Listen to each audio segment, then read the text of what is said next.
The AP News is reporting today that scientists have developed a testing process for Germany that is significantly reducing the stress and the pressure on Germany's health system that's been brought by COVID-19. We'll go straight to Germany, where Thomas Sparrow, political correspondent with our partners DW, is standing by with more. Hello, Thomas. Hello, Gifty. Nice to be with you once again to talk about all these interesting and important developments, both here but also in your own country as well. This testing, the AP News is reporting that the scientists in Germany were able to develop a certain test. What is this test?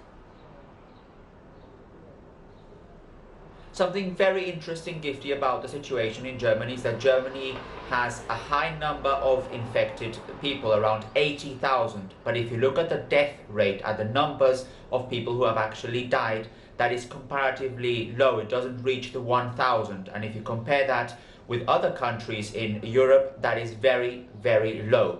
So when you look at the possible reasons behind this, when you look at why Germany has such a high number of infected people, but such a low number of people who have actually died, the reason, or at least the main reason, seems to be that these tests to try and identify whether people are positive, whether people have coronavirus. That helps actually the country identify very, very easily, very quickly, whether there are people who may have coronavirus but may also have at the same time mild or no symptoms at all. And what Germany has been doing is testing from the very beginning of the crisis, so when numbers were very, very low, and increasing the number of tests. And if you ask scientists here, they say that Germany now has the capacity to do up to 500,000 tests a week.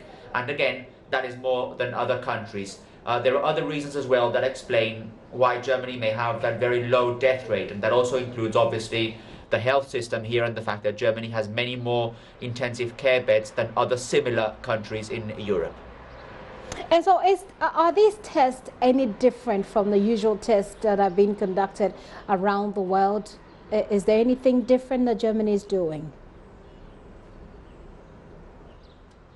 Those tests are actually the tests to identify whether people are positive or negative when it comes to coronavirus. The difference in Germany lies in the fact, A, that they began very, very quickly with that. So basically when the situation was very bad in China, but also beginning in Germany. So they began really at the beginning of the crisis. And second, that they've been increasing the numbers exponentially. And that's something that scientists and political analysts here have been pointing as a key reason to explain why Germany has this development that I've been mentioning to you.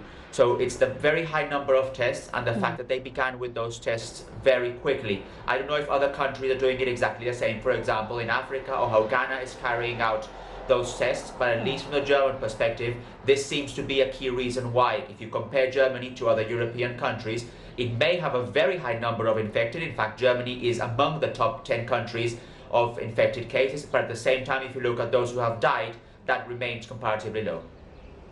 Right. Thank you very much, Thomas, for that update. But quickly, before you go, yesterday I indicated that here on this show we'd like to celebrate those at the front line who are much more at risk of being exposed to persons who have contracted coronavirus. Do you have an update on how these people in the front lines, being it security workers, being it health workers, are being celebrated in Europe?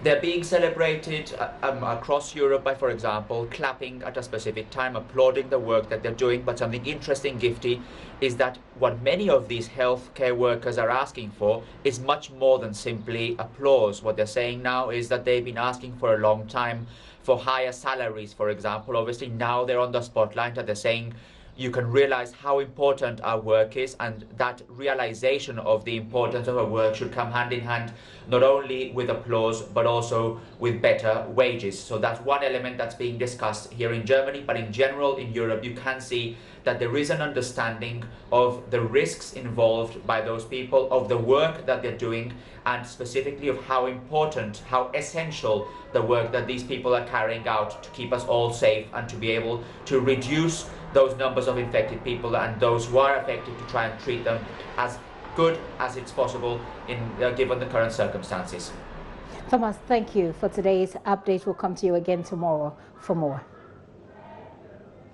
Thomas Sparrow is political correspondent with our partners DW. He's joining us all the way from Germany, from his home, where he is working because of COVID-19.